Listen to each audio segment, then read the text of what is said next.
chicos, perdonen la demora, es que no encontraba cómo parquearme aquí en mi casa.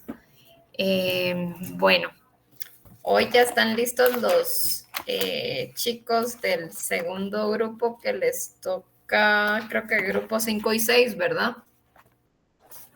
Sí, licenciada, ya estamos listos. Solo denme un segundito, voy a anotarlos aquí.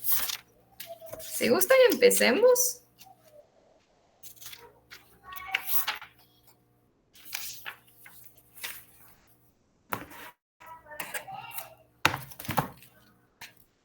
Por favor, ahí se recuerdan que tienen que decir su número de... Bueno, me hacen favor de decir su número de carnet y su nombre, por favor. Perfecto. Gracias.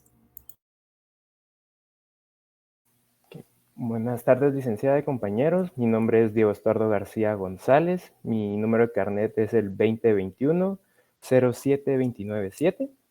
Nosotros somos el grupo número 5 y les expondremos acerca del tema de la justificación de la ley extranjera. Como una breve introducción del tema, podemos decir que la creciente interconexión global ha provocado que cada vez con más frecuencia surjan relaciones jurídicas que involucran leyes extranjeras.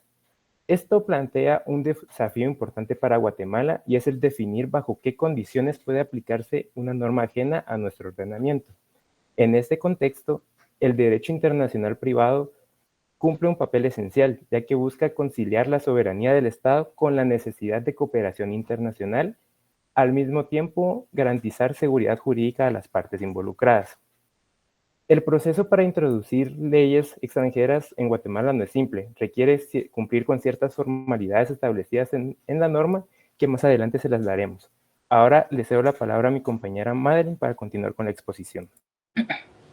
Muy buenas tardes, mi nombre es Madeline García, carnet 2021-03-141. Ahora bien, para abordar un poquito la discusión en cuanto a justificar la aplicabilidad o la inaplicabilidad de la ley extranjera dentro de nuestro territorio, es sumamente imprescindible destacar conceptos claves que nos van a servir como cimientos para abordar esta discusión. Iniciando con destacar el precepto tan sencillo como qué es la ley. Bueno, esto lo podemos explicar como una regla o como una norma de carácter obligatorio. Esta es emitida por el legislador competente propio del territorio y que tiene como finalidad regir las actividades y conductas de los habitantes. Bien, ok, entendido y desarrollado esa idea, podemos abordar más directamente lo que el derecho internacional privado tiene como objetivo o como funcionalidad, partiendo desde el concepto de lo que la ley engloba y qué es el derecho internacional privado. Esto tiene como función regular las relaciones jurídicas, como la función de todas las ramas del derecho, pero en este caso, privadas, siempre y cuando contengan un elemento extranjero, ¿sí? Y tomando como base tres conceptos que son sumamente fundamentales. Número uno, tenemos la competencia judicial internacional. Número 2, tenemos la determinación de la ley aplicable. Y número 3, tenemos el reconocimiento y ejecución de sentencias extranjeras. Estas son nuestras bases fundamentales para que el derecho internacional privado se pueda desarrollar. Ahora, vamos a abordar la rama del derecho aplicada dentro de nuestro territorio nacional, ¿sí? Entonces, cuando se estudia lo relativo a la aplicación de las leyes extranjeras, lo que en realidad se discute es más que nada la aceptación de las normas de un Estado en otro, es decir, la aceptación en territorio nacional de los efectos que puede producir una ley extranjera ajena a nosotros. Entonces, dentro de los límites de otro Estado que es soberano y que cuenta con su legislación propia, pero que va a servir para resolver conflictos jurídicos que se presenten ahí, que se aplique y en el propio uso de su soberanía. Una ley ajena a nuestro propio ordenamiento jurídico nacional. Anteriormente, pues se tenía como un rechazo en cuanto a la aplicación de la ley extranjera, pues se invocaban principios como independencia, soberanía, entre otros. Sin embargo, pues actualmente se reconoce la necesidad de dicha aplicación, siempre y cuando éstas procedan y se ha llegado a percibir como una obligación impuesta por la comunidad internacional dentro de los parámetros de soberanía e independencia de cada Estado.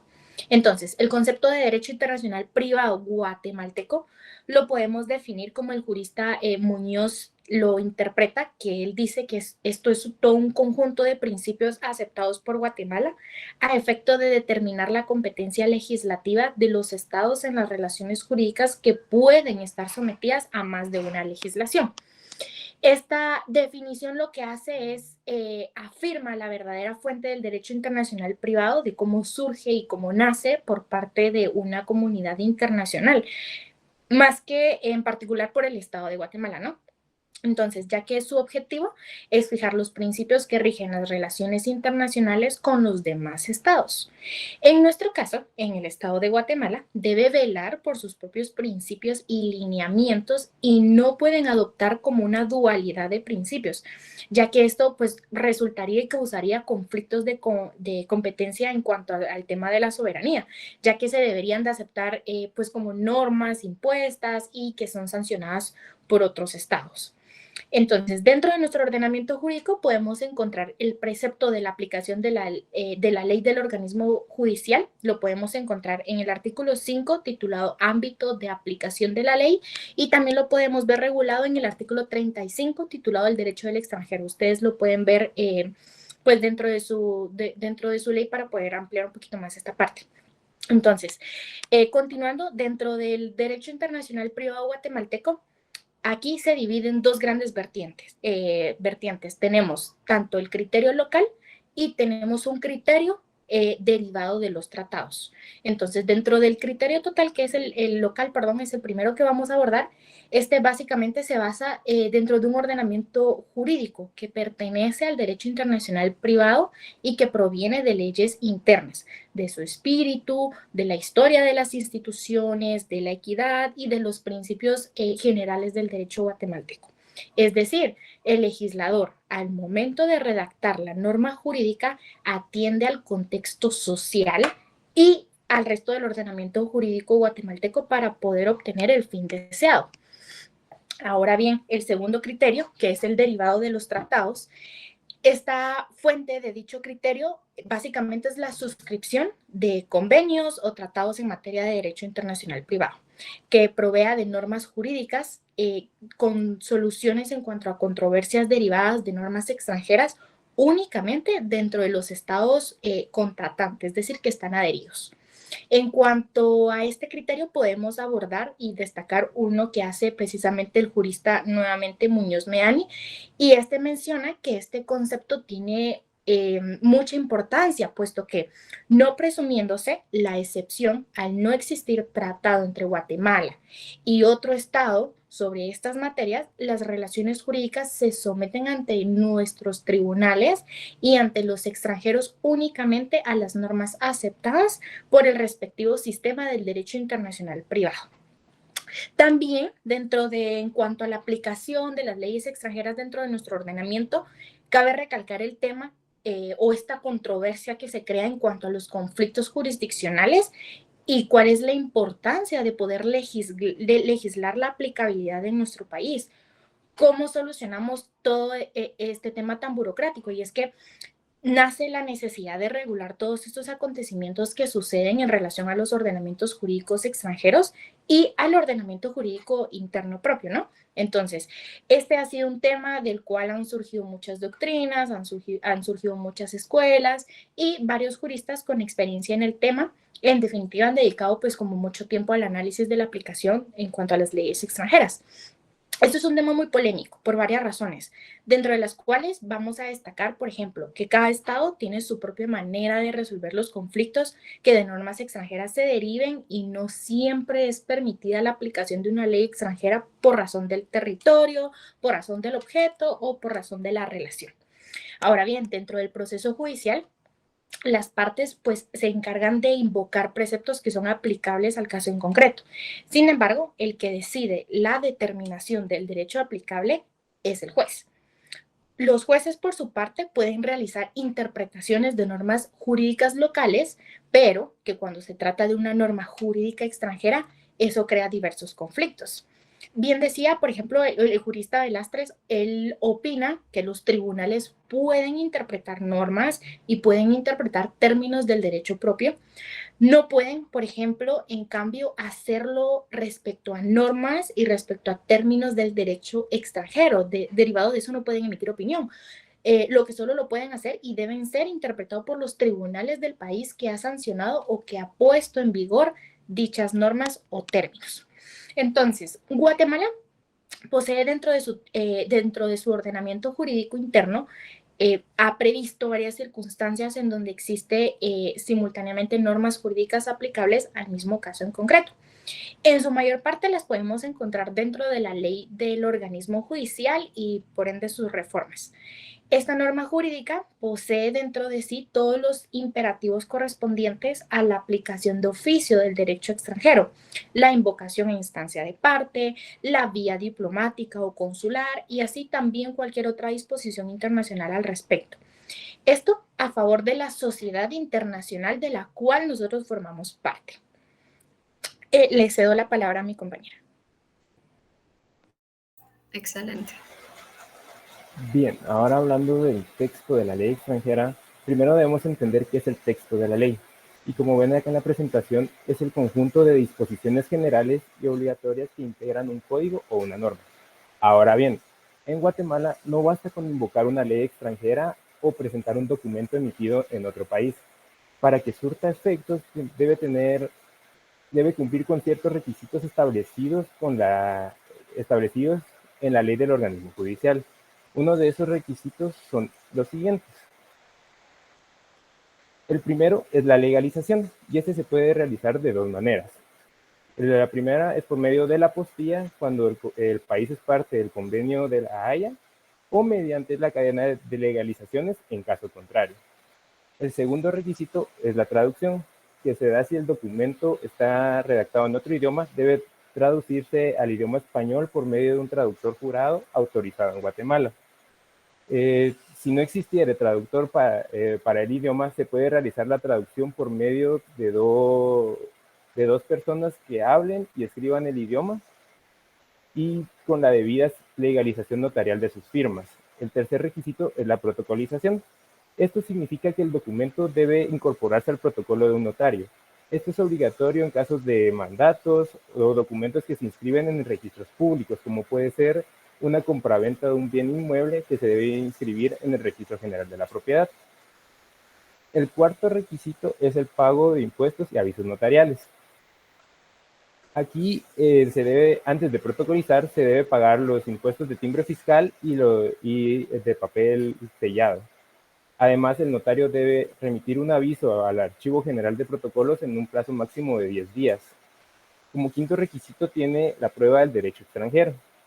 Si una de las partes invoca una ley, esta debe probar su texto, su sentido y su vigencia. Esto normalmente se hace con la certificación extendida por dos abogados del país de origen. Esto quiere decir que si la ley es española, la certificación debe venir emitida por dos abogados españoles. Si la ley es mexicana, debe estar emitida por dos abogados mexicanos. Esta certificación debe estar debidamente legalizada. Y el último requisito es que debe cumplir con ciertos límites, ya que, aunque cumpla con los anteriores, si contradice la Constitución, la soberanía o el orden público, no puede entrar en vigencia en Guatemala. Para hacerlo más claro, veamos dos ejemplos.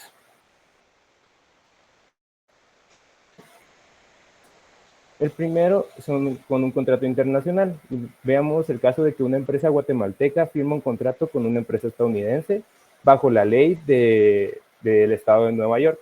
Esta ley solo podrá aplicarse en Guatemala si se presenta debidamente legalizada, traducida y certificada ante los tribunales nacionales. De lo contrario, no podría ser invocada por la otra parte. El segundo ejemplo es una sentencia extranjera, donde una persona se divorcia en Estados Unidos y quiere que ese divorcio tenga efectos acá en Guatemala. Para ello, debe presentar la sentencia debidamente apostillada, traducida y someterla a un procedimiento de exequatur, siempre y cuando no contradiga el orden público guatemalteco. Como conclusión, podemos decir que la ley extranjera sí puede aplicarse en Guatemala, pero únicamente si pasa por el proceso riguroso que garantice su autenticidad, su validez y su compatibilidad con nuestro orden jurídico. Muchas gracias.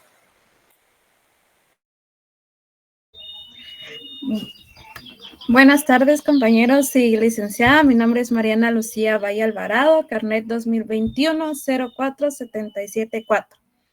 ¿Cuándo se considera vigente una ley extranjera en Guatemala? En Guatemala, según nuestra legislación, empieza a regir a partir de los 8 días después de su publicación en el Diario Oficial, según el artículo 6 de la Ley del Organismo Judicial. Mientras tanto, en las leyes extranjeras obedecen bajo su propia ley, como también que cumplan con los principios del derecho internacional privado, como por ejemplo en El Salvador, que entra en vigencia a partir de los 12 días después de su publicación en el Diario Oficial. Asimismo, en el artículo 44 de la Ley del Organismo Judicial, menciona que es utilizado para invalidar leyes, disposiciones y sentencias extranjeras que menoscaben la soberanía nacional, contradigan la Constitución o contravengan el orden público en el país. Eso quiere decir que se debe de comprobar si una ley o sentencia en el extranjero entra en conflicto con la Constitución política de la República de Guatemala. Siguiente, por favor. Ahora bien, ¿cómo se determina la vigencia de una ley que aún está en efecto en su país de origen? Para determinar si una ley que aún está vigente en su país de origen, lo que se debe hacer es lo siguiente. Se debe de consultar por el medio oficial de publicación del país para verificar si se encuentra derogada o modificada por una ley posterior o por una que la reemplace. También se puede hacer por otros medios, como sería la identificación del medio de publicación oficial, que en nuestro caso sería el Diario Oficial, que se examine la ley que se necesite, que se verifique si hay nuevas actualizaciones o si fueron derogadas. También se busca el asesoramiento del Poder Legislativo del país de origen, como asimismo la consulta de un experto en la materia. Siguiente, por favor. Ahora bien, la relevancia de la vigencia en procesos judiciales. La vigencia de la ley extranjera es fundamental en los procesos judiciales, porque en estos procesos se puede verificar cuál se podría utilizar en la relación jurídica extranjera que se asegura que también se asegura que tenga la justicia y la equidad en la resolución de conflictos internacionales, como también el buen funcionamiento del derecho internacional privado. También existe un procedimiento en el proceso judicial, como en el primer paso sería, se estipula la norma en conflicto para determinar si se aplica el derecho nacional o el derecho extranjero. En segundo paso, se verifica la vigencia y el contenido de la norma. En tercer paso, se analiza el sistema de origen para la interpretación, el cómo implementan los jueces del país extranjero. Y por último, se aplica la norma ya comprobada en la relación jurídica. Gracias.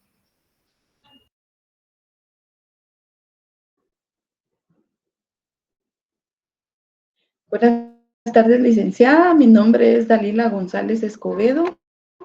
Mi número de carnet es 2018-03-022.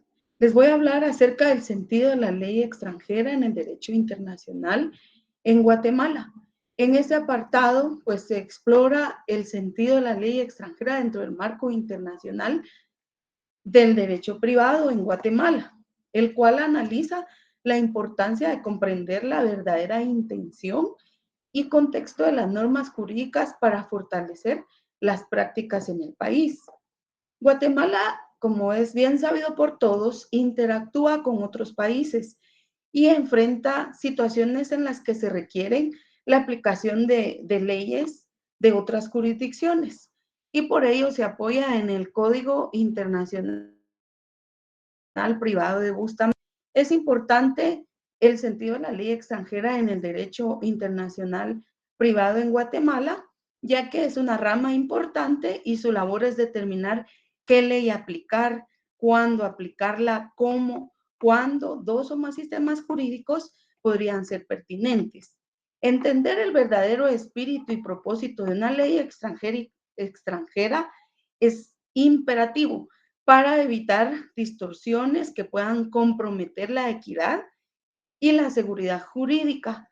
Por lo tanto, el estudio del sentido de la ley extranjera es una necesidad y fundamental para la administración de justicia en casos con elementos internacionales. Entonces, para poder entender mejor, debemos de conceptualizar el alcance del sentido de la ley extranjera, lo cual se refiere a la interpretación integral de su contenido normativo. Esto indica la intención genuina del legislador extranjero al crearla. Para los tribunales guatemaltecos, esto implica un esfuerzo por comprender el contexto en el que la ley fue promulgada y cómo opera en su jurisdicción de origen. Es insuficiente conocer solo el articulado. Es necesario conocer el contexto jurídico, el contexto social, el contexto económico y cultural de donde proviene dicha ley, cuál fue la historia legislativa, los principios constitucionales que la informan, las costumbres jurídicas, la forma en que los tribunales de ese país la aplican habitualmente y son esenciales para captar su verdadero sentido. Siguiente, por favor. La interpretación del contenido legal extranjero contiene métodos y fuentes. Entonces, dentro de ellos podemos mencionar los documentos oficiales y traducciones. Se requieren de traducciones juradas y copias auténticas de las leyes y normas del país de origen para garantizar la fidelidad del texto. La jurisprudencia y doctrina, la consulta de sentencias relevantes, opiniones de académicos y comentarios legales del país extranjero ayuda a entender mejor cómo la ley es interpretada y aplicada en la práctica. También los peritajes de expertos, la intervención de abogados o académicos con experiencia reconocida en el derecho del país de origen es fundamental para desentrañar complejidades o términos técnicos o contextos culturales específicos. También para establecer el sentido de una norma extranjera es crucial el uso de traducciones oficiales y documentos legalizados que certifiquen que es auténtico el texto normativo. Por lo tanto, se debe recurrir a la jurisprudencia del país extranjero que muestra cómo los tribunales han interpretado o aplicado esa norma en casos concretos. Y la doctrina legal, es decir, las opiniones y análisis de expertos en la materia, también ofrece una valiosa perspectiva sobre el alcance y los principios subyacentes de la ley. Ahora bien, encontramos ciertas dificultades en la aplicación e interpretación de la ley extranjera, dentro de las cuales podemos mencionar las barreras idiomáticas. Esto significa que la traducción a otro idioma es el primer obstáculo. Una traducción literal puede no capturar los matices jurídicos y técnicos, y la falta de traductores jurados especializados en terminología legal específica puede llevar a errores significativos. También las diferencias culturales y jurídicas. Sabemos que existen dos sistemas jurídicos. El uno es Common Law, que es el anglosajón, y el Civil Law, que es el que normalmente utiliza el continente latinoamericano y dentro de ellos también el guatemalteco. Este tiene enfoques fundamentalmente distintos. Conceptos similares pueden tener significados y consecuencias jurídicas muy diferentes. Luego tenemos la falta de acceso a fuentes actualizadas. Obtener legalización, jurisprudencia y doctrina actualizada de jurisdicciones extranjeras puede ser costoso y complejo. Luego tenemos la interpretación errónea. Sin un conocimiento profundo, existe un alto riesgo de aplicar la ley extranjera de manera incorrecta. lo que podría resultar en sentencias injustas, violaciones de derechos o incumplimientos contractuales. Siguiente diapositiva, por favor. Tenemos la normativa y procedimientos en Guatemala para la prueba y aplicación de la ley extranjera. En Guatemala, el Código Procesal Civil y Mercantil establece que la ley extranjera debe ser probada con un hecho por las partes que la invocan. Esto implica la presentación de evidencias. Entonces, dentro de ello también podemos mencionar los medios de prueba. Se permite la presentación de documentos oficiales, certificaciones, informes periciales de expertos y dictámenes jurídicos que demuestren el contenido y el sentido de la ley. También podemos mencionar el rol del juez. El juez guatemalteco tiene la responsabilidad de valorar la prueba presentada y determinar el sentido correcto de la ley extranjera, incluso pudiendo solicitar informes adicionales si lo considera necesario. El Código Procesal Civil y Mercantil guatemalteco es claro al respecto. La ley extranjera no se presume conocida por el juez, sino que debe ser probada como un hecho por la parte que la alega. Esto significa que las partes deben presentar al tribunal los elementos necesarios para que el juez pueda conocer el contenido de la ley extranjera, su alcance y, crucialmente, su sentido. Entonces, el rol del juez es fundamental en este proceso. Una vez presentada la prueba, el magistrado debe valorarla críticamente para determinar el sentido correcto de la ley extranjera. Si la información es insuficiente o contradictoria, el juez puede o incluso debe solicitar informes adicionales o recurrir a otras fuentes para formar un juicio completo. Muchas gracias. Le cedo el tiempo a mi compañera. Buenas tardes, compañeros. Mi nombre es Cindy Hernández y mi carnet es 2011-1397. Solo una consulta. ¿Cuántos son ustedes en el grupo? Sí. 5. ¿Tú eres la última en hablar? Sí, y después viene la actividad. Ah, ok. Luego hay otro grupito, ¿verdad, chicos? El grupo 6, ¿verdad? 6. Ajá. Ok. Vamos. Ok. Yo hablaré sobre la certificación de la ley extranjera. Primero, certificación es un escrito oficial en el cual se confirma la autenticidad de la información que puede ser utilizada en procesos judiciales y como medios de prueba. En Guatemala existen 2 procedimientos, la cadena de legalización de firmas y la apostilla. Pues el procedimiento de la cadena de legalización de firmas es que se obtiene el documento del otro estado. Si no viene en idioma español, es traducido por medio de un traductor especial, jurado. Esta se certifica y se realiza la auténtica ante la entidad superior. Aquí en Guatemala utilizamos el Ministerio de Relaciones Exteriores.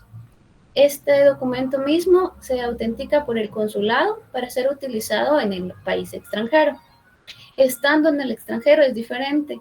Se acude ante un notario para que este documento lo certifique, lo firme y lo selle. Se lleva a la corte del estado donde el notario es parte y esto lo envían al Ministerio de Relaciones Exteriores para que dé la autenticidad del documento y pueda ser utilizado afuera. También es utilizada la apostilla. La apostilla es utilizada porque Guatemala es un miembro estado de la Convención de la Haya de 1961 en el que simplifica la legalización de documentos, ¿verdad? Entonces, aquí el trámite es igual, se obtiene el documento, se eleva las actuaciones al Departamento de Auténticas del Ministerio de Relaciones Exteriores, se llena un formulario, a ese le llamamos apostilla, y este documento, pues, lo legalizan y ya puede ser utilizado en el extranjero. ¿Qué documentos pueden ser utilizados acá? Documentos personales y documentos legales. Personales se refieren a certificados de nacimiento, de función, de matrimonio, certificados académicos y certificados que puedan ser de uso personal, estando fuera de Guatemala. Ahora, documentos legales son mandatos o poderes que pueden ser utilizados de personas del extranjero acá en Guatemala para hacer diferentes trámites legales. Siguiente diapositiva, por favor. La certificación por medio de los abogados se realiza en el país de origen, es decir, en la otra estado donde se encuentran. De igual manera, pues el documento es acudir ante el notario y acudir ante la corte del consulado, ¿verdad? Hablando de los cónsules, ellos son personas de miembro administrativo en otro país y son los que certifican todos los documentos personales que van a utilizar, ejemplo, los guatemaltecos fuera, ¿verdad? Certificados, matrimonio, nacimientos, defunciones. También hablaremos de quiénes son parte para hacer las certificaciones de las leyes extranjeras, y son los notarios que certifican todos los documentos, los cónsules que dan trámites administrativos, los organismos gubernamentales, estamos hablando del Ministerio de Relaciones Exteriores, que es aquí en Guatemala, el que le da la autenticidad a todos los documentos, y básicamente el trámite acá se realiza siempre si no es por apostilla, por cadena de legalización de documentos, para que surte efectos en Guatemala y fuera de él. Le cedo la palabra a Mariana para la actividad. Esa es la apostilla. Si puedes enseñarle. Esta es la imagen de la apostilla en la página oficial de www Ministerio de Relaciones Exteriores, por si quieren realizar la investigación o la búsqueda. Gracias.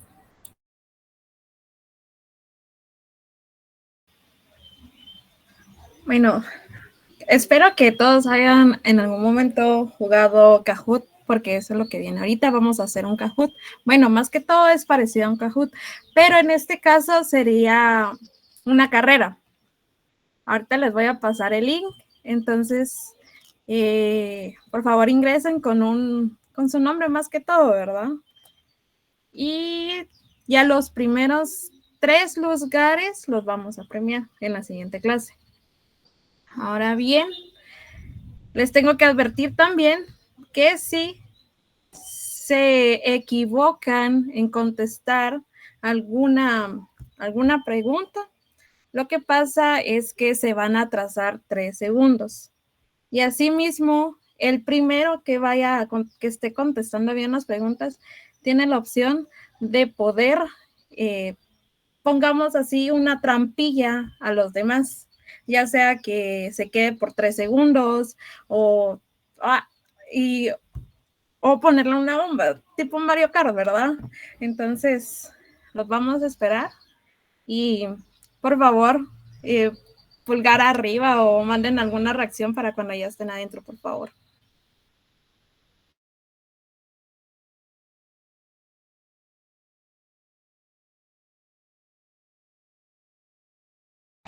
Licenciada, ¿no quiere jugar? Yo soy súper mala para esto, ustedes, entonces mejor los miro, me pongo muy tensa.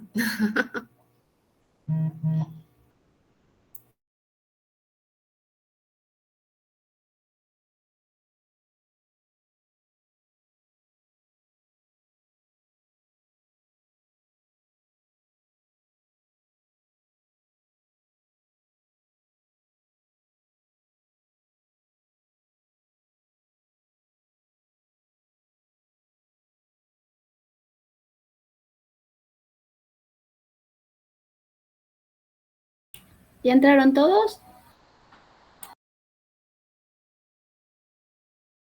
Ya, si no con los que están, Mariana, porque todavía falta el otro grupo, ¿sí? Ok, perfecto. Entonces con los 30.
Gracias por participar.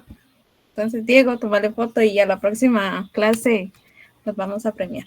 Gracias. Muchísimas gracias, grupo número 5. Felicitaciones a todos. Me gustó que muchos, bueno, la verdad que puedo decir de todo el grupo.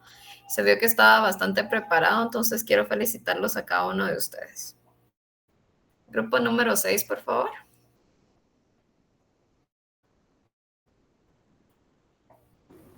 Buenas tardes, licenciado. Buenas tardes.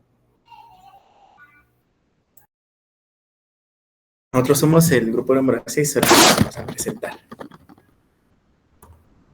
Solo que Víctor no sale tu rostro, no sé si está. Sí.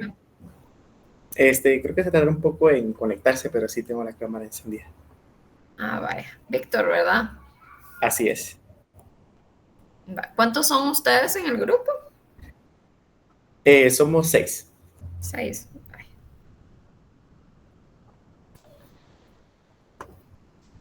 Empecemos, pues.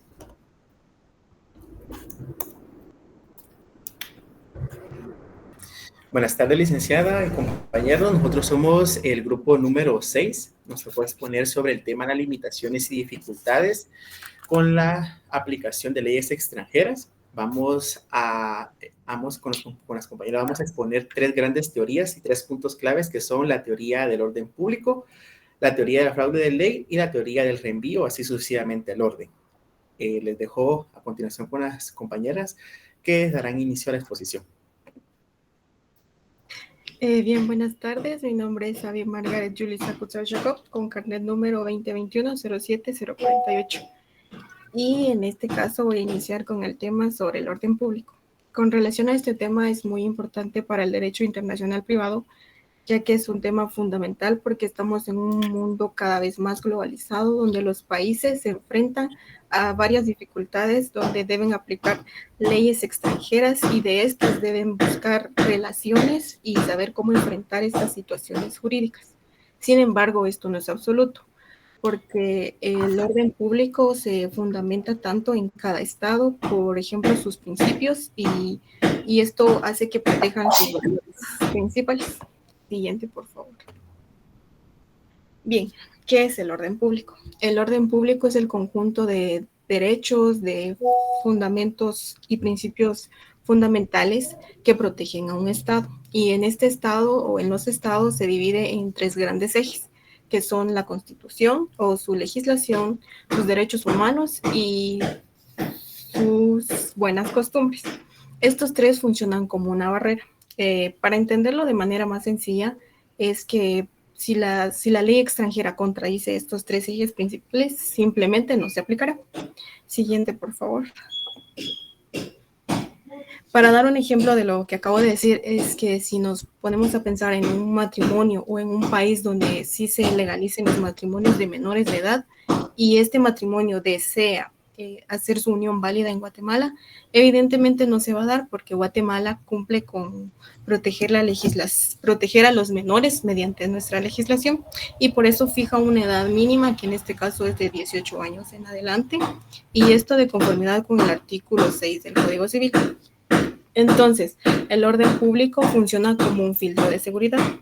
Esto quiere decir que aunque la ley extranjera sí permita que esta unión infantil se dé en otros lugares, en Guatemala se rechaza porque va en contra de los principios y los principios básicos, ya sea del derecho de los niños y su dignidad.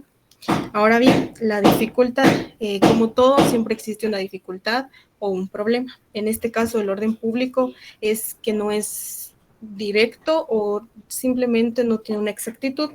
¿A qué se debe esto? Es porque la dificultad se da porque la interpretación de los jueces se va a basar mediante el tiempo, el contexto, la cultura o lo que esté sucediendo en ese momento. Y esto hace que el orden público genere cierta inseguridad jurídica y a la vez da una flexibilidad jurídica.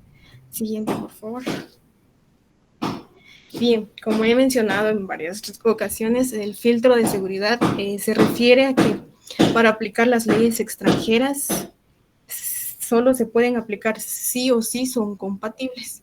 En este caso, si la ley extranjera no contradice los principios de los estados o no violenta los valores fundamentales del país, se puede aplicar. Y esto hace que englobe o proteja muchísimo más el sistema jurídico y a los derechos del Estado como tal, pero sin embargo, este no cierra las puertas para que el derecho internacional privado se centre en esto. Gracias, ahora cedo la palabra a mi compañero. Buenas tardes, licenciada. Mi nombre es Víctor José Orozco Morales. Mi número de carnet es 2021-07-522 y yo les voy a exponer sobre las dificultades específicas. En este punto, dentro de la teoría del orden público, en las limitaciones de la aplicación extranjera del derecho internacional privado, encontramos 4 grandes dificultades de carácter específico que se pueden encontrar en la práctica judicial a nivel internacional en la materia. Una de las primeras es la escasez de jurisprudencia. Esto quiere decir de que no existen casos concretos en su totalidad para todas las solicitudes emitidas a nivel internacional entre los países en el carácter de derecho internacional privado, para cada caso en concreto, así como los criterios jurisdiccionales de cada uno de las judicaturas de cada país cuando tenga un conflicto de interés privado. No existe como tal unas explicaciones concretas de los tribunales para dar y resolver el caso en concreto. La siguiente es la falta de capacitación judicial. Esto quiere decir que los jueces de cada uno de los estados carecen de formación en la materia y también una especialidad en el derecho internacional privado, que eso dificulta la forma de interpretar y darle continuidad al caso en concreto que fue sometido a su judicatura. Y el número 3 es la prueba del derecho extranjero, que debe de probarse como hecho lo que se aplica para evitar lo que son las costas a nivel privado en los casos que se lleven a los conocimientos. Y el último es el hermetismo del orden público, que que en este caso a veces se invoca de forma excesiva el arbitraje para poder resolver los conflictos de interés privado cuando existen 2 países o 2 estados que sus normas y leyes contradicen la de ambos en una forma bilateral, y que esto también lleva a lo que es el arbitraje, y con esto pues son unas dificultades que existen en el orden público a la hora de las limitaciones en las leyes extranjeras. Y por otro punto están las limitaciones de carácter general, que podemos encontrar 3, que son la clasificación jurídica, el reenvío y el fraude de ley. La clasificación jurídica es de que cada país en su ordenamiento jurídico interno norma conforme a su costumbre, conforme a sus tradiciones, y en este caso conforme a las leyes que en se rige, y que pues cada uno de estos países califica las instituciones jurídicas en las que se puede formar. En este caso, por ejemplo, lo que un país se considera matrimonio puede ser reconocido, no puede ser reconocido en otro, conforme a su cultura, a su región, etcétera. Y el número 2 sería la limitación del reenvío, que cada norma de conflicto remite de una ley extranjera, es decir, de que una norma a la hora de concretarse en un caso concreto, la remite a otro país para que éste pueda darle resolución y pues darle seguimiento, ya que contradice y se tomará por totalidad la norma del otro país en una forma bilateral entre ambos estados. Y por último, el fraude de ley, que las partes pueden manipular el punto de conexión para evitar la aplicación de una norma desfavorable. Y por último, están las ejecuciones de sentencias extranjeras. A esto se derivan 3 grandes ejecuciones o 3 grandes aspectos relevantes dentro del derecho internacional privado, así como las limitaciones de la aplicación de las mismas, que en este caso sería la homologación de las resoluciones foráneas, entre obstáculos como la falta de tratados bilaterales. Esto es un gran frente ante las resoluciones en el extranjero, porque en un conflicto bilateral entre estados, o puede ser incluyendo más estados, no existen tratados entre estos mismos para dar una resolución y una efectividad bastante administrativa, y evitar así lo que es un burocrático dentro de los trámites a la hora de poder darle una resolución jurídica a los casos en concretos que se presenten en estos países. La número 3 sería requisitos formales excesivos, que a la hora de una falta de tratados bilaterales existe lo que son los requisitos formales excesivos, que quiere decir de que es una alta burocracia a la hora de los trámites en el sentido de llenar los requisitos para poder darles un seguimiento en las instituciones de cada uno de los estados, dependiendo cada uno de estos que se someta a su jurisdicción. Y el punto número 3 es la revisión de fondo por parte del juez nacional, que en este caso ya le competirá a la judicatura y a la jurisdicción del país en el cual se esté tratando un caso en concreto, que se deba dar una revisión a fondo del caso, dando esto, aplicando y revisando los tratados que existen, los requisitos que pueda conllevar y así darle un análisis y llegar a lo que es una sentencia extranjera en la cual se debe dar una aplicabilidad a la hora de que ésta se emita. Muchas gracias y le dejo la palabra a mi compañera. Buenas tardes, yo soy Flor Morales, carnet 2021-03-367. El fraude de ley es una figura que aparece cuando las personas pues buscan evitar la aplicación de una norma jurídica que normalmente debería regir un caso en específico, pues la sustituyen por otra que puede resultar más favorable. En otras palabras, las partes manipulan esta conexión jurídica como la nacionalidad, residencia o incluso el lugar de celebración del acto con el fin de escapar de los requisitos o de las consecuencias que se les pueden imponer en condiciones normales. En el ámbito del derecho anglosajón, esta práctica se conoce como forum shopping. Es una expresión que hace referencia a la idea de ir de tienda en tienda comparando precios antes de comprar. Si esta idea la trasladamos al derecho, significaría escoger la jurisdicción que ofrezca mejores condiciones legales para los intereses de cada persona.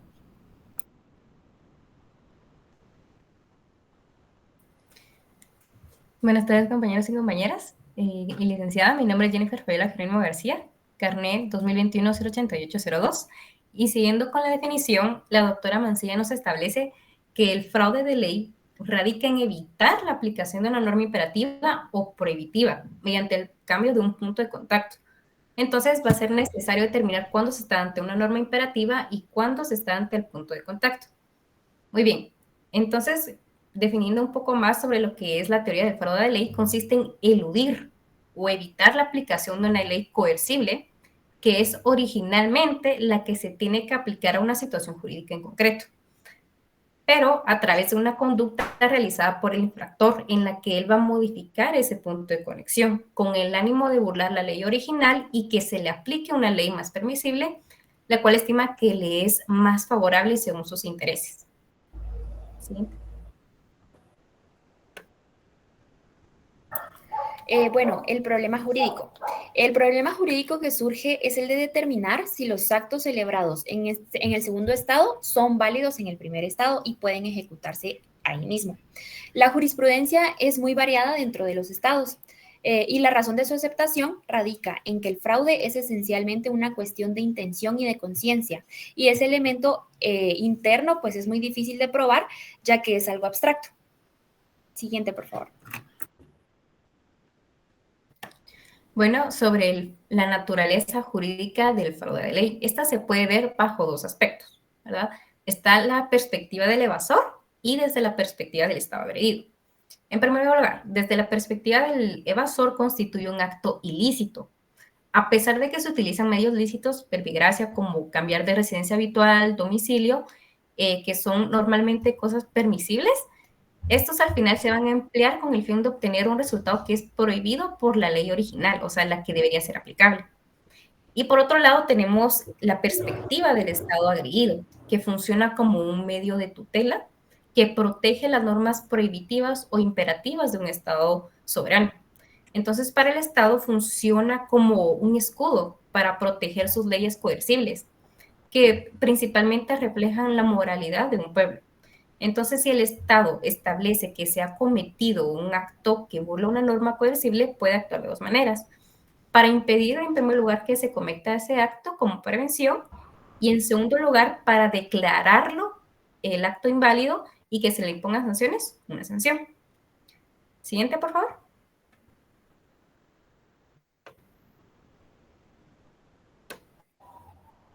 Siguiente diapositivo. Gracias. Sobre los elementos o requisitos que dan nacimiento al fraude de ley. Se identifican 3 circunstancias o elementos indispensables para que se hable sobre la existencia de un fraude de ley. Si no concurren alguno de estos elementos, no se podría hablar como tal de un fraude. En primer lugar, el acto o actos ejecutados deben ser en sí mismos lícitos.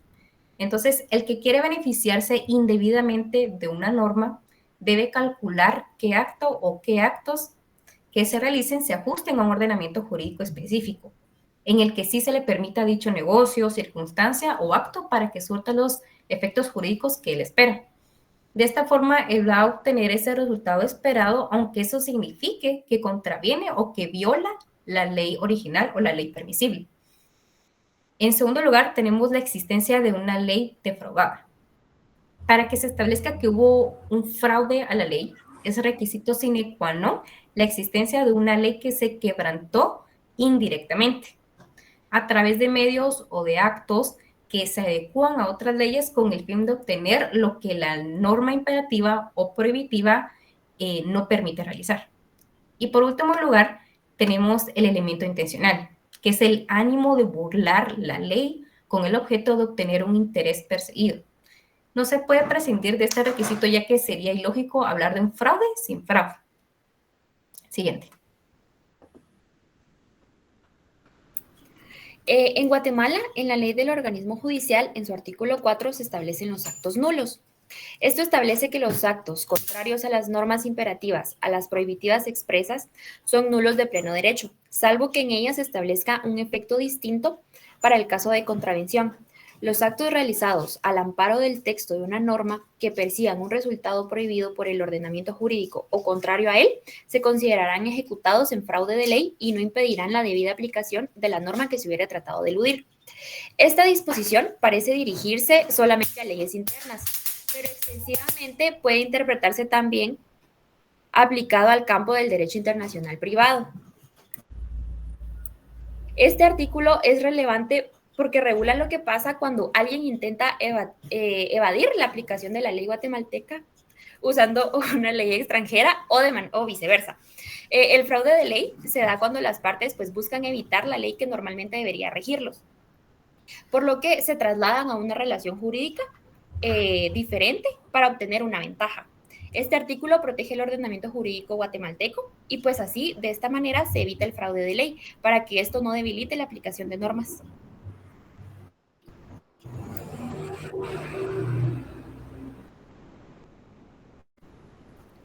Muy bien, ahora vamos a seguir con el caso Fritz Mandl. Para entender un poco más sobre lo que es el fraude de ley, porque a veces con algunas definiciones no funciona, entonces necesitamos verlo ya algo que sí haya pasado, ¿verdad? Entonces, este caso es de gran importancia para el derecho internacional privado, ya que nos ejemplifica cómo funciona un fraude de ley. El caso versa de la siguiente manera. El señor Fritz Mandl, que es el señor que miramos en pantalla, es un austríaco, pero nacionalizado argentino. Él tiene domicilio y bienes en Argentina, pero a él se le diagnostica un melioma múltiple, ¿verdad? Entonces él regresa a Austria, retoma su nacionalidad de origen, ahí miramos cómo él cambia el punto de conexión, la nacionalidad y su domicilio, lo cambia y testa a favor de su quinta cónyuge, porque tuvo 5 esposas, y a algunos de sus descendientes, dejando fuera a otros, en forma contraria a lo que establece la ley argentina sobre la porción legítima de herederos forzosos, según su artículo 3591 del Código Civil de la República de Argentina, y en contravención del artículo 10 del mismo cuerpo legal, que regula que los bienes inmuebles situados en la República de Argentina tienen que ser exclusivamente regidos por las leyes de su país. Pero hubo una sentencia de segunda instancia en la que llega a la conclusión que la sucesión debe quedar regida por la ley de Argentina, toda vez que la alteración de los puntos de conexión, nacionalidad y domicilio se produjo en fraude de ley.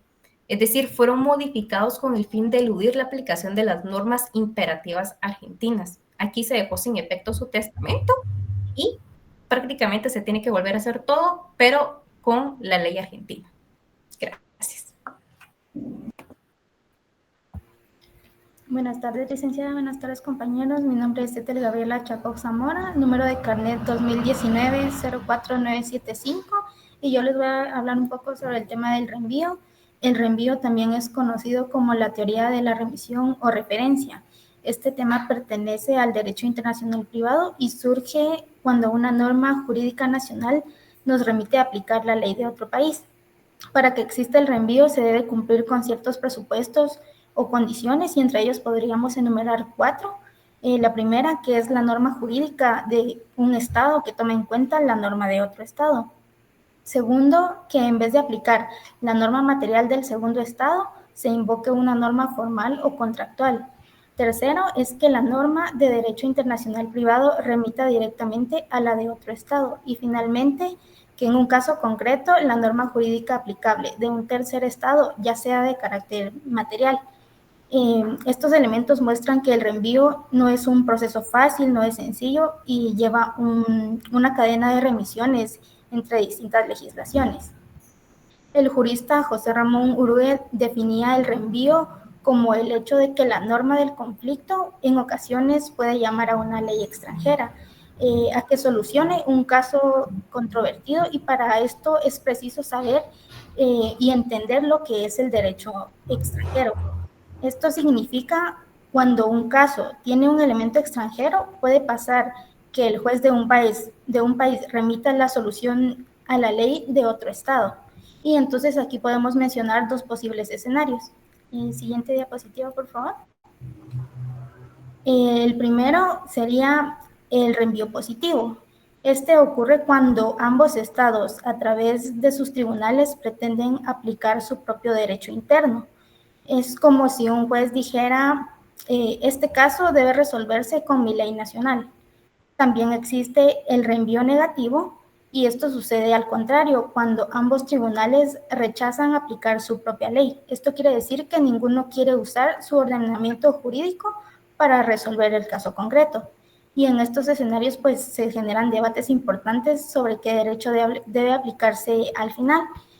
Y como pueden ver en la diapositiva, un ejemplo sería que un guatemalteco falleció en España dejando bienes en Guatemala.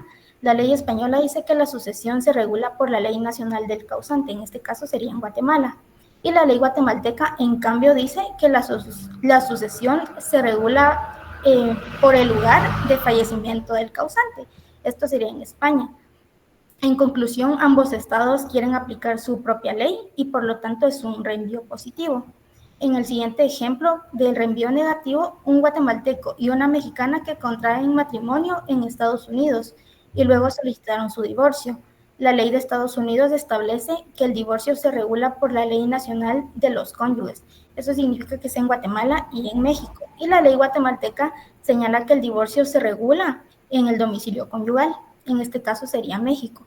La ley mexicana indica que corresponde aplicarse al lugar de celebración del matrimonio, que es en Estados Unidos. Ninguno de estos estados quiere aplicar su propia norma y todos rechazan la competencia del reenvío negativo. En conclusión, el reenvío es una figura compleja que aparece en el derecho internacional privado cuando entran en juego normas de distintos estados. Puede ser positivo, negativo, y según los jueces que apliquen o rechacen la propia ley de los estados. Y para que esto exista deben cumplirse con los presupuestos que anteriormente mencioné. Y su importancia radica mucho en que nos obliga a reflexionar sobre cómo se resuelven los conflictos en un mundo que está cada vez más interconectado. Ahora le cedo la palabra a mi compañera.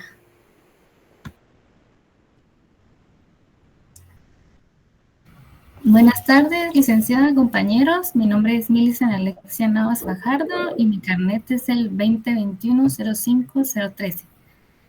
Yo les voy a hablar sobre las formas o grados de reenvío. Cuando existe un conflicto entre países y no se sabe con certeza qué legislación debe aplicarse, es ahí cuando podemos recurrir a estos 3 tipos de reenvío. El reenvío en primer grado surge cuando existe una controversia entre 2 países y uno de ellos invoca una legislación extranjera. Sin embargo, esta legislación extranjera lo que hace es devolver o reenviar el caso al país de origen del funcionario que invocó la legislación extranjera.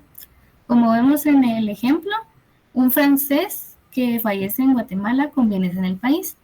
Lo que sucede en primera instancia es que Guatemala recurre a la ley francesa porque es el país de origen de la persona que falleció, pero Francia lo que hace es que decide aplicar la ley del último domicilio, que en este caso sería Guatemala. En este caso, el reenvío se da a Guatemala. Luego está el reenvío en segundo grado. En este tipo de reenvío reenvío. También existe una controversia entre dos países, pero estos dos países se ponen de acuerdo para invocar una tercera legislación. En este tipo de reenvíos se involucran 3 legislaciones.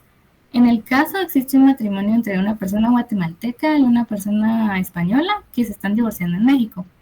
México decide que debe aplicarse la ley del cónyuge guatemalteco. Guatemala decide que debe aplicarse la ley del domicilio conyugal, que sería España, y España lo que hace es reenviarlo a México, porque en México es donde se están divorciando las partes. Siguiente diapositiva, por favor. Y por último tenemos el reenvío de tercer grado o indefinido. En este tipo de reenvío lo que sucede es que se involucran más de 3 legislaciones o 3 países, y entre estos todos se consideran incompetentes, lo que hace casi imposible determinar qué legislación debe aplicarse o en qué orden debe aplicarse. En el ejemplo se involucran más de 3 legislaciones. Se da un contrato entre una persona argentina y una persona alemana, se firma en Italia, pero se ejecuta en Guatemala. Guatemala lo que hace es que decide que se aplique la ley italiana porque es donde se firmó el contrato. Italia lo que hace es que se remite a la ley alemana porque uno de los contratantes es de origen alemán, y Alemania lo remite de nuevo a Guatemala porque ahí es donde se va a ejecutar el contrato. En este tipo de reenvío se llama indefinido porque es un círculo sin fin que hace casi imposible determinar qué ley debe aplicarse o en qué orden debe aplicarse. Eso sería todo de mi parte. Como grupo llegamos a 2 grandes conclusiones en el tema de las limitaciones de las leyes en el extranjero. Una de ellas es que la globalización obliga a los sistemas jurídicos nacionales a aplicar leyes extranjeras, lo que genera una tensión fundamental entre la necesidad de cooperación y la protección de la soberanía. Esta tarea es compleja debido a las dificultades procesales, desde la prueba de ley, las colisiones normativas, el orden público y las intricadas referencias, que es el reenvío, que exigen un conocimiento profundo y especializado. La falta de armonización y la subjetividad en la interpretación de los principios del foro, la demanda o el caso, pueden llevar a la incertidumbre y a comprometer a la perpetuidad, haciendo la aplicación de las leyes ajenas a un reto constante para la coherencia jurídica internacional. Con esta conclusión llegamos como grupo a la importancia sobre el mejoramiento y evitar la complejidad a nivel internacional. Y por último, es la aplicación de leyes extranjeras representando un campo minado de incertidumbre y desafíos prácticos que afectan la seguridad jurídica. La dificultad radica en la correcta identificación, interpretación y contextualización de las normas foráneas, incluyendo un reglamento de conflicto como en el reenvío, lo que a menudo requiere costos de peritaje. Además, la confrontación con el orden público del foro o las diferencias entre el sistema jurídico pueden generar inconsistencias o el rechazo de las normas. Esto obstaculiza y complica la administración de justicia, prolongando los litigios y hace que los resultados sean impredecibles. Muchas gracias, licenciada, compañeros. Y ahora les dejo el uso de la palabra a mi compañera, que va a ser la encargada de explicarles y cómo se realizará la dinámica. Gracias. No crean que cuando apago la cámara no estoy bien, chicos, es que hay un zancudo aquí, miren, que andaba de molestar y entonces ando ahí con la oreja parada, pero me andaba de picar y no lo encuentro. Pero aquí estoy con ustedes, ¿oyen? Y bueno, para esta actividad yo les voy a compartir un link en el que todos tienen que ingresar y se les va a presentar una serie de preguntas. Entonces, yo les voy a estar presentando mi pantalla para que todos puedan ver sus resultados en tiempo real. Vamos a dar aproximadamente unos 10 o 15 segundos para que todos respondan. Y pues vamos a pasar a la siguiente diapositiva y a ustedes les va a cambiar a la siguiente pregunta. Entonces les voy a compartir el link y por favor que todos se puedan unir.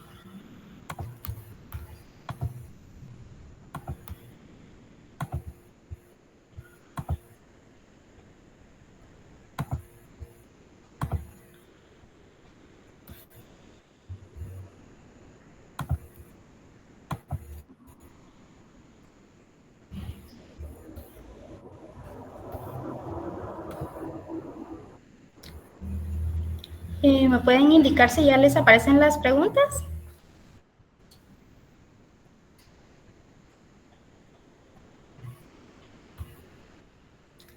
gracias. Entonces vamos a empezar.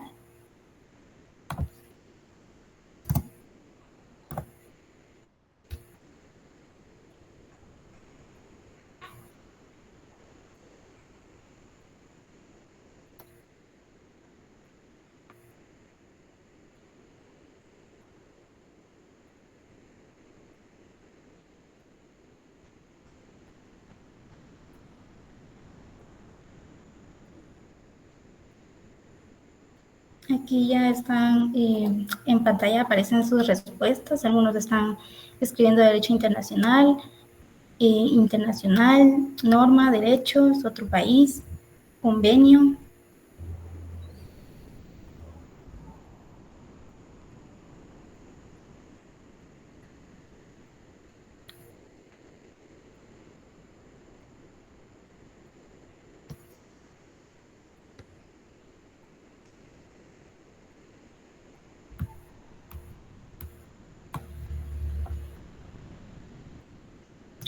Vamos a pasar a la siguiente pregunta.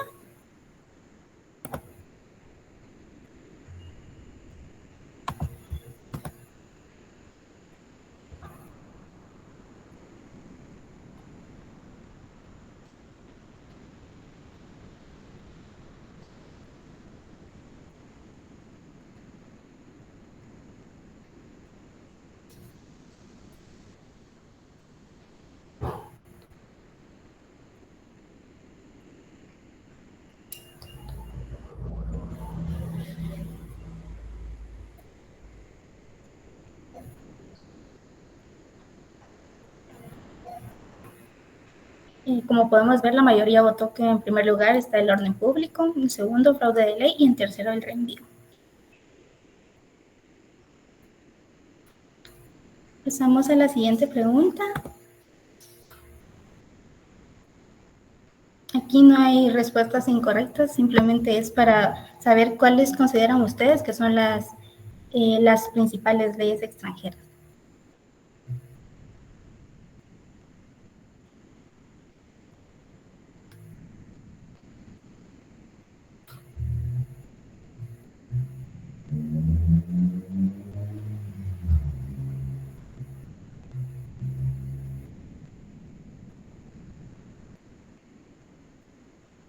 La mayoría votó por diferencias culturales o morales.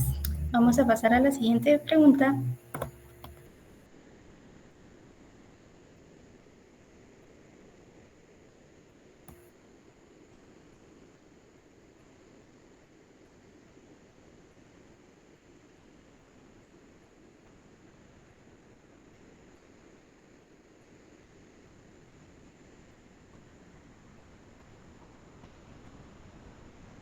La respuesta correcta era de tercer grado. Vamos a pasar a la siguiente.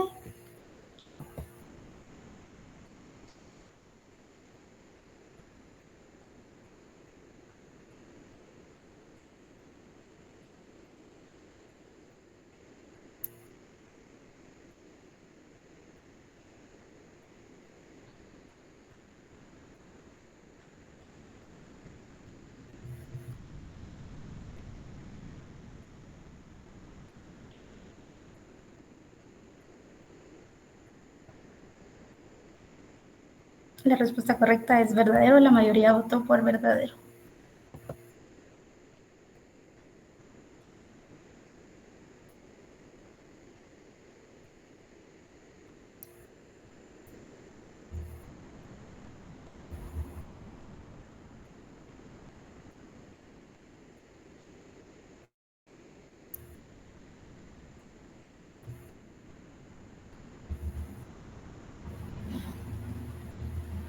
La mayoría está votando porque son 2 legislaciones y la respuesta correcta son 3.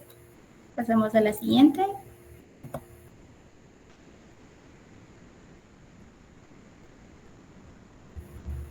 ¿Con qué emoji definirían el derecho internacional privado?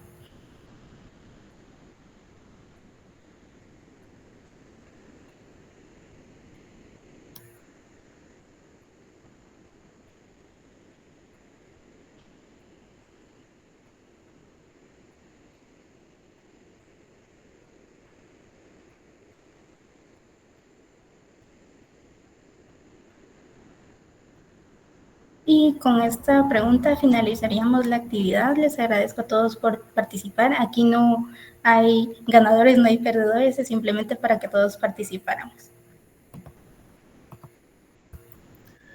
Muy bien, grupo 5, muy bien, grupo 6. Los felicito a ambos grupos. Ya ahorita ya pasé la asistencia de 61 personas conectadas.